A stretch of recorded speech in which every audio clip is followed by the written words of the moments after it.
Hi అండి. అందరూ ఎలా ఉన్నారు? నేను చాలా బాగున్నాను. మీరందరూ కూడా చాలా బాగున్నారు అని అనుకుంటున్నాను. నేను ఈరోజు మధ్యాహ్నం లంచ్‌లోకి చుక్కాకు చట్నీ చేస్తున్నాను.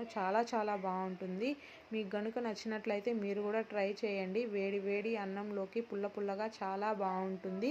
దానికోసం ముందుగా ఎర్రగడ్డలు, పచ్చిమిరపకాయలు చుక్కాకు కట్ చేసుకోవాలి. కట్ చేసుకొని పెట్టుకున్న తర్వాత స్టవ్ వెలిగించి కడాయి పెట్టుకోవాలి.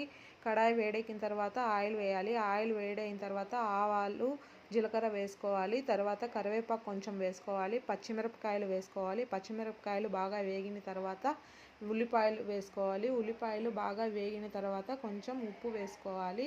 ఉప్పు వేసి బాగా మగ్గిన తర్వాత చుక్కాకు వేసుకోవాలి. చుక్కాకు వేసి బాగా మగ్గించుకోవాలి. మగ్గిన తర్వాత కొంచెం పసుపు వేసుకొని దగ్గరగా ఉడకబెట్టుకుంటే చుక్కాకు చట్నీ రెడీ.